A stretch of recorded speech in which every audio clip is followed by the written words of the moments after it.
This is it. Welcome. Uh, the first official episode of Let It Run, brought to you by the Let It Run Discord. There's a lot of cool information going on there. It's a positive community for people to learn about tree work and tree care.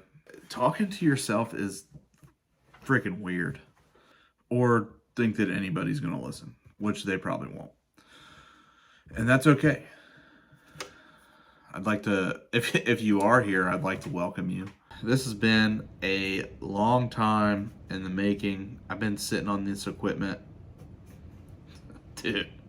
I've been sitting on this equipment for probably 2 years. Momentum is so important.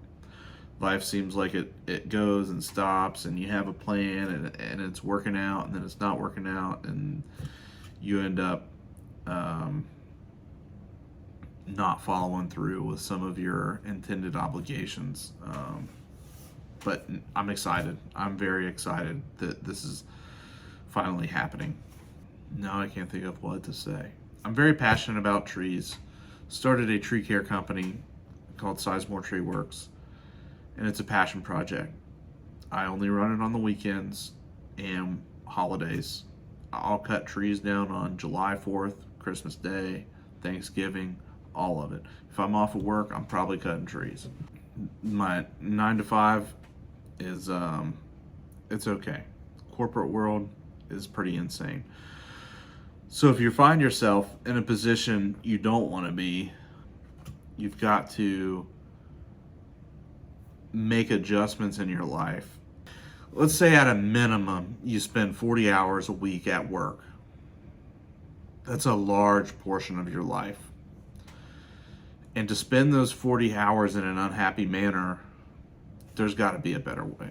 Something that makes me happy is tree care and cutting trees, removing trees, pruning trees. I love it. There's just something about it, being outside, being in nature. There's no typing on a keyboard. You get to physically interact with people. You get to have a conversation. I can't tell you how many hours I've spent in a cubicle and not talk to anybody all day, but we'll type to each other. Investing in yourself is so important. I've spent the last 7 years of my life, 8 years of my life in corporate America, and it's getting old. So I'm starting my own company. It's going to be a tree care company. The premise of this podcast is going through all my entrepreneur ups and downs and documenting some of the volatile space that may be lost if it doesn't get recorded. Maybe there's somebody out there who also works a desk job and really likes starting to work in the outdoors. Maybe this can be helpful to someone. The potential of the internet has so much power for learning and education that I feel like it would almost be a disservice to not explain what I'm going through right now in my life. And if I record it and put it out there, maybe it can help someone. I think for anything in life that's worth doing, you have to be passionate about it. And it took me a long time to figure out what that was. I thought it was so many different things.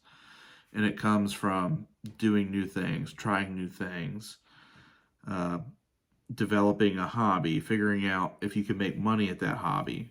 And if you can and you love it, that's great. Keep doing it. But momentum is so important with learning any skill.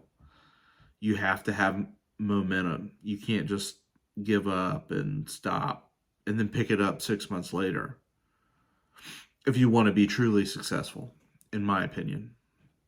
Like even right now, I've been sitting on this podcast equipment for 2 years. I've had it in my basement. I've had it all set up. I just haven't made an episode. That changes today. The sound of my own voice, horrible. It's so weird talking to yourself. But there is a mission, and that is to become a full-time tree care company with jobs, a payroll, insurance, Not only for the we don't get me, we have insurance. I mean, healthcare insurance for employees. In my opinion, the last true form of freedom in America is entrepreneurship. Everything has, I mean, if you don't own your own company, you almost have no control over what can happen to you. If you don't own it, somebody else can tell you what to do.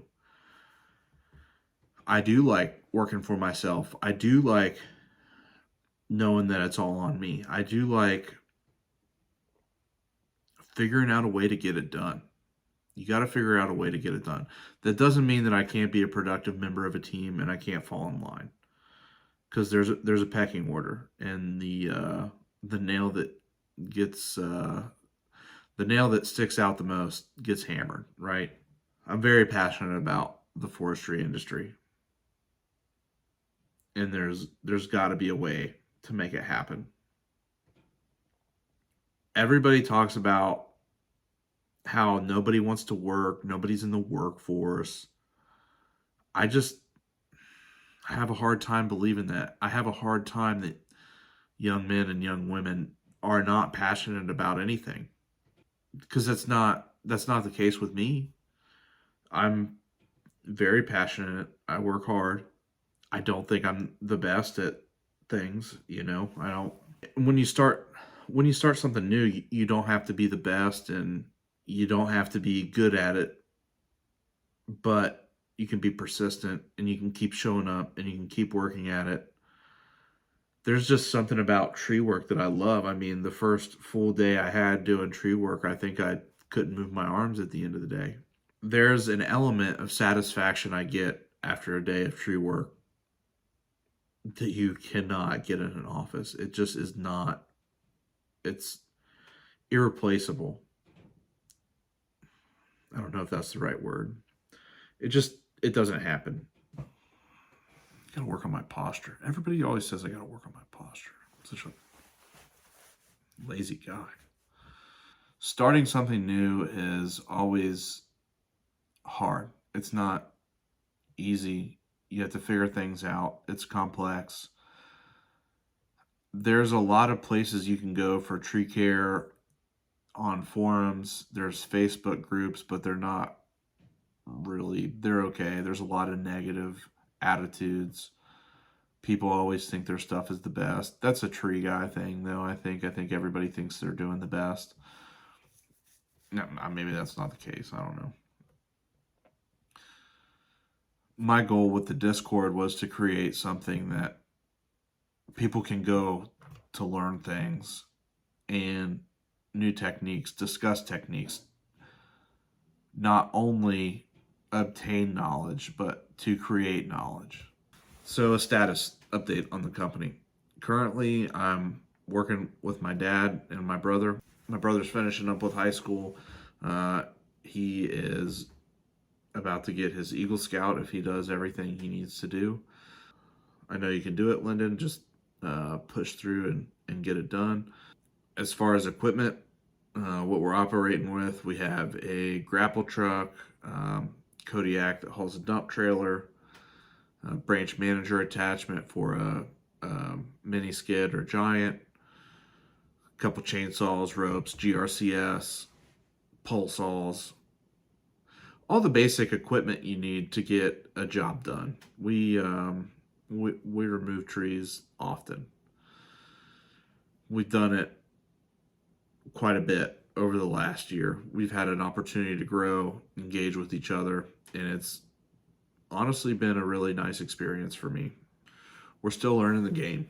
I feel like if you don't have some of the base knowledge of selling a tree job, you will go broke very quickly. If you're renting equipment, you have a very good possibility of going broke if you don't set it up the correct way. We're still renting a lot of the equipment. Some of the issues that we ran into last year was several times lifts that we've rented, aerial man lifts, have broken down. They have not performed. I've gotten 3 different lifts in the same day, and every single one of them had failures that should have been noticed. I mean, really, it's kind of on me that. So, 2022 recap of Sizemore Tree Works. We did several removals. Keep in mind, we're only doing this on the weekends. From April until November, I think every single weekend I was doing something with a tree job. Multiple removals, multiple prunings. Learned a lot. Some of the things I learned is that renting equipment will eat up all your margins if you don't bid it right and if you don't price the job properly. So our biggest issue in 22 was getting rental equipment that worked, finding the proper rental equipment companies to work with, finding out which ones in your area will work with you, which ones will not work with you, and their policies are really set up to benefit them and not the consumer of the equipment. So several times I would get on a job site with the lift after going to all these rental companies and getting the equipment, and the lift was dead. It wasn't charged. I mean, I don't even understand how you can rent a piece of equipment and it's not ready to go. It boggles my mind. It's something that you're kind of at their mercy or discretion with. I mean, you can plug it in and the lift will kind of work, but you're pretty much dead in the water if you got a big sprawly maple. And um, I'm not the fastest climber. I mean, I can get up a single spar tree no problem, but when it comes to SRT and redirects and multiple limb walking stuff, I'm not a production guy at that. I just haven't been in the game long enough to get it. So the time that really got us and ate up most of our production was the rental equipment. Going to get the rental equipment, bringing it back on site, starting it, making sure it works, not having it all ready to go and being ready. Because some of these rental companies, they don't open up until 8:30. But if I had my own equipment, I would be starting the job at 7. So there's an hour and a half of production that you lose just waiting on it. And the thing with renting is, okay, say they open up at 8:30. Say there's 4 or 5 people in front of you, which there's hardly ever because I get there pretty early. Then they have to load them up and get everything out. So by the time you actually get done with that, man, you lose several hours of production on a job in daylight. So you got to know your rental companies. You got to know, and when I say you, I'm pretty much referring to myself. What you do is up to you. I'm not telling you to do anything on this podcast. This is just my experience explained, if that makes sense. So you have to know which companies you can work with and what those times are, when you need to have the equipment back by. And the only way that you can do that is to go to these companies and figure it out. So in the future, anytime I'm renting a piece of equipment, I'm going to totally function check the piece of equipment before I take it off the property, because several times I got to a job last year and something didn't work. It just completely didn't work. So that's not happening anymore. If you're running tracked equipment, you will destroy a yard. So turf protection, if the customer's into that, isn't necessary. On most of our jobs, the homeowners decided to keep the wood, which was very helpful on some of the larger ones. But also having a plan to remove the wood if they don't go that way, if they don't keep the wood, you got to have stuff for that too, which we do. Another learning experience for me is interfacing with the customer and selling those jobs, selling those tree jobs, knowing your margins to hit, knowing, okay, this is the cost of my rental equipment. The business makes this much, which sometimes didn't make anything. Sometimes I didn't pay myself. So I think that stuff comes with time. Once you realize the margins that you need to hit, you can give a customer an accurate price. Once they have that accurate price, they can determine it up with all their other bids if they're going to go with you or not. They'll let you know. I've learned a lot socially about interacting with people in this last year, based on business, not just conversations. Hey, hi, how you doing? It's Wheezy F baby. Yeah, it's important to be able to interface with people and have those conversations and make them feel like you're a comfortable, safe bet if they're going to give you thousands of dollars to remove a tree. I'm thankful for the customers that we've had over the last year because it's all been a wonderful learning experience. I ground out quite a few stumps. The biggest stump I ground out this last year was 14 foot on the root flare. It took 2 days with a Vermeer SC362, and all the teeth were dull, I think, by the end of it. So with the stump grinding, it's not my favorite thing in the world to do, but it's a necessary evil, I think, with tree companies. If you're going to start stump grinding, I would definitely get probably a safety net barrier. If you're going to be doing stumps next to driveways and stumps next to stuff that you don't want debris to fly and hit, I'd get one of those. It's almost like a turkey hunting blind that they all fold in and they all collapse together, but it's like a safety net kind of for your wood chips and debris that comes off of them. There's different levels of stump grinders you can rent. I rent most of the time on these two.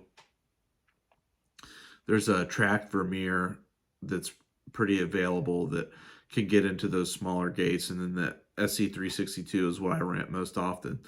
So with stump grinding, what I've learned on how to price it is how long it's taken me in the past and how long it will take me to grind out a stump that I'm estimating, getting the diameters, stuff like that. It's all very important stuff. A picture can only go so far. That's oh man, that's another great segue. Never give anyone a job based off of a photo. Stop doing that. I see it in the face groups. I see it in the Facebook groups all the time. Hey, bid this job. Hey, what would you bid this job? Tree fitty is the answer. Go out there and look at it. Have your own experience. This is 36 inches in diameter. This is 12 inches in diameter. They're two. I mean, no one should ever bid a job off of a picture. Some customers expect that, and I don't get it. There's so many different variables that go. Even the way the ground is sloped is I factor that into how easy is this place going to be to access? Is my machine going to slip trying to get out of here? Am I going to tear up the users computer world again? Am I going to tear up all the turf on the homeowner's property trying to get logs out? That's all stuff you got to think about. This podcast is pretty scatterbrained, and I apologize for that. They will get better. I'm kind of flying into this one blind. Um, just kind of a recap on the year. I'm very thankful for the time I've had to work with my family and get closer with them. It's been a nice experience working with my dad and my brother. I'm into it. I cannot wait to get out there and finish these jobs and get some more jobs. I love it. I'm going to commit to this podcast bi-weekly. I'm going to keep posting daily reels. I'm going to post once a week on YouTube. I think that's all the social medias. That's covers all the social media, the TikToks and the YouTube shorts. They'll probably get dailies. The Instagram community has been great. I've received a lot of positive feedback talking with people and learning from them. The tree world is so cool to me that people are so helpful for the majority of the time. And the goal, for me, a goal is to build a positive community that we can learn and grow with each other's experience and help each other out. And my personality is not for everybody, and that's understandable. So um, I get it. If you don't like it, you don't like it. That's cool. Have a good day. Um, but thank you for being here. Thank you for listening. Hey, professionals go to work, and that's what we're going to do. Thanks for listening. Peace.